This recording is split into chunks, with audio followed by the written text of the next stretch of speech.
खबर शामिल करते हैं पत्तोकी से। पत्तोकी हबीब टाउन में सौतेली माँ का 17 साला बेटी तस्मिया पर तशद्दुद, जिसकी वजह से बच्ची की आंख मुतासर हो गई। पत्तोकी तशद्दुद का शिकार 17 साला तस्मिया इंसाफ के लिए थाना सिटी पत्तोकी पहुंच गई। पुलिस ने डॉकेट जारी करते हुए कानूनी कार्रवाई का आगाज कर दिया। सौतेली माँ बिला वजह मुसलसल मुझ पर तशद्दुद करती रहती है और जान से मारने की मुसलसल धमकियां भी देती है। अब मुझ पर छुरी का वार किया, जिससे मेरी आंख भी मुतासर हुई है।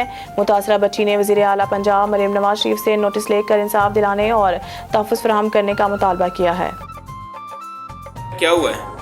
मेरी मम्मा ने आज मुझे बहुत ज़्यादा मारा है। आँख में छुरी के साथ भी मारा है, कहती तो मैं जान से मार दूंगी। और मेरी कमर में मुक्कों के साथ भी मारा है और टांगों के साथ भी मारा है। आगे भी कहती है अगर तुम पापा को बताओगे तो मैं जान से मार दूंगी।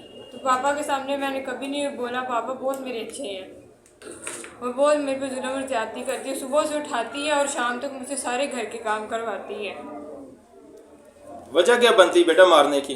अंकल कोई भी नहीं वजह बनती, बस ये उसका दिमाग पता नहीं कैसा हो जाता है। कभी कभी मारने, कभी कभी इतनी अच्छी हो जाती है तो कभी कभी इतना मारती। आगे भी उसने मेरी इस आइस पे ऐसे ही किया था, मारा था और मुक्कों के साथ भी मारती। मेरी गला भी दबाने की कोशिश बहुत मरतबा की है।